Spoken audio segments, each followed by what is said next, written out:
Halo, saya Jessy Setiawati, saya owner sekaligus juga pembatik tulis dari Stitik Culture Wear. Stitik sendiri bergerak mendesain motif-motif yang terinspirasi dari bangunan cagar budaya Indonesia. Kita berangkat dari Semarang dulu, jadi kita mengangkat Kota Lama Semarang. Berdirinya sebetulnya saya menekuni ini dari tahun 2013. Lalu mulai setiap hari menekuni pembatikan tulis itu dari tahun 2016 dan akhirnya launching di masyarakat itu baru di tahun 2019. Jadi prosesnya cukup panjang. Di saat itu Kota Lama Semarang ini masih terlalu banyak masalah, jadi belum seramai sekarang ini. Beberapa bangunannya itu sempat roboh karena tidak ada yang merawat. Nah, dari permasalahan tersebut Stitik ini muncul, saya beride bahwa detail-detail kemudian ornamen-ornamen yang ada di bangunan yang sudah roboh ini tidak terdokumentasikan. Maka brand Stitik ini muncul untuk salah satunya pendokumentasian sekaligus pelestarian area cagar budaya. Kami mencoba untuk mengangkat art, story, and social. Artnya itu dari motif-motif itu sendiri, story-nya mengangkat cerita itu dari cerita budaya sejarah yang mana memang setiap motif itu pasti bercerita tentang bangunan cagar budaya Indonesia yang diangkat gitu. Selain itu juga menceritakan dari proses pembuatannya. Nah, sosial ini sebagai salah satu yang diceritakan. Jadi kami punya motivasi ingin menyejahterakan warga setempat yang ada di area cagar budaya. Kenapa muncul Stitik? Jadi kalau kita mengenal proses batik itu semuanya mulainya dari titik. Jadi untuk belajar menggunakan canting itu selalu mulainya dari titik dan garis. Nah, Stitik ini artinya satu titik gitu, jadi dimulai dari satu titik. Kalau secara tagline, setitik demi setitik lama-lama semakin berarti gitu, atau setitik demi setitik lama-lama menjadi batik begitu. Ya.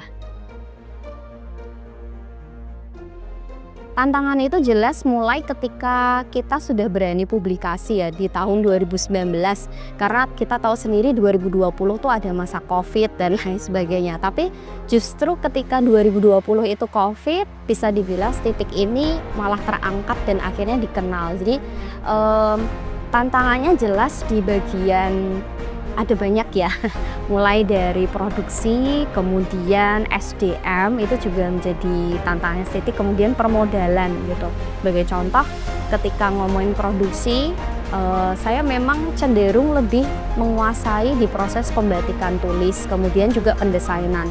Artinya ketika sebuah kain ini diproduksi, ini mengikut sertakan peran kolaborasi dari rekan-rekan Stitik gitu. Kalau untuk pendesainan itu masih saya sendiri, tapi kami sudah punya beberapa karyawan. Tugasnya adalah post produksi, artinya ketika kain sudah jadi, ada tenaga untuk pemotong, penjahit, QC, pengemasan gitu. Kalau ngomongin inovasi yang jelas berkaitan dengan motifnya itu sendiri, kita punya beragam motif, jadi nggak murni hanya satu bangunan atau hanya Kota Lama Semarang, tapi terus berinovasi dengan ya budaya ini tuh kaya gitu, budaya Indonesia kaya dan cagar budaya di Indonesia itu sangat-sangat banyak gitu. Secara pendapatan memang Stitik sendiri menjual secara online ataupun offline. Jadi target sasaran Stitik itu ada dua, yang utamanya B2B dibandingkan B2C. B2B ini biasa kita mengerjakan merchandise dari perusahaan-perusahaan, dan kalau di Kota Lama Semarang ini kita titipkan di toko olah, kemudian kita juga Teko Deko, ada juga kerjasama dengan Spiegel karena kita membuat motif-motif di gedung-gedung itu gitu. Di tahun 2022 itu, jadi ketika terlibat di Kita Muda Kreatif, kebetulan UNESCO ini sedang mengadakan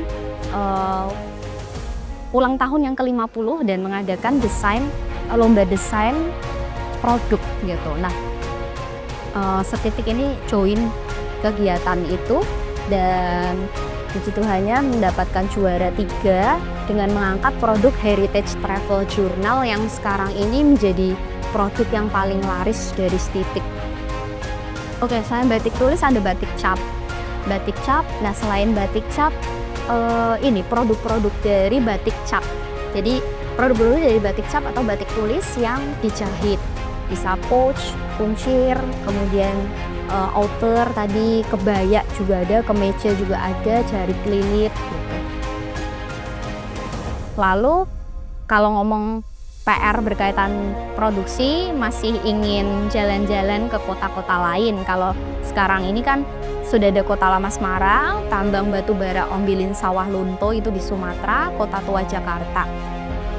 Kalau dari saya pribadi, saya meyakini bahwa ketika kita punya keunikan yang unggul dari sebuah produk yang kita buat ataupun sebuah bisnis yang kita buat tuh sudah ada keunikan sendiri, itu sudah jadi kunci modal utama untuk kita berani untuk berkoar-koar gitu. Nah, tapi tidak cukup dengan keunikan, harus ada cerita di balik layarnya, cerita yang nilai yang kita angkat begitu. Ketika kita punya upaya untuk menjadi baik, upaya untuk menjadi membantu orang lain gitu, biasanya bisnis ini akan berjalan dengan baik begitu. Jadi selalu saja ada jalan ketika kita menemukan masalah atau ketika kita lagi stuck, ada aja yang mengajak kita untuk bertumbuh gitu. Jadi jangan melupakan untuk terus berusaha menjadi baik.